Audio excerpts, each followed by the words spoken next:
Pesepak bola Gunawan Dwi Cahyo resmi melepas masa dudanya.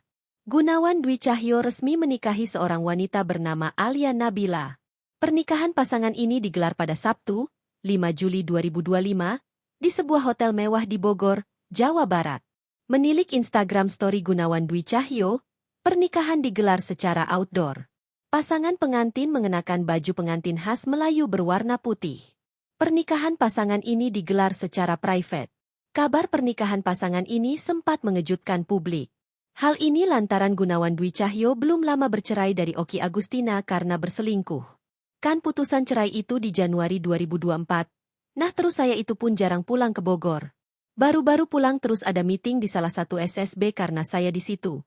Cerita Gunawan Dwi Cahyo. Dan ada Alia itu di bulan Mei akhir.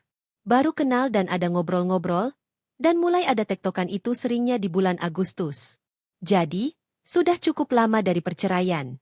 Lanjutnya, Gunawan juga menegaskan bahwa Alia Nabila bukanlah wanita yang sempat ramai diisukan menjadi selingkuhannya saat ia masih berumah tangga dengan Okky Agustina. Sementara itu, Alia Nabila diketahui merupakan seorang karyawan di instansi pemerintahan.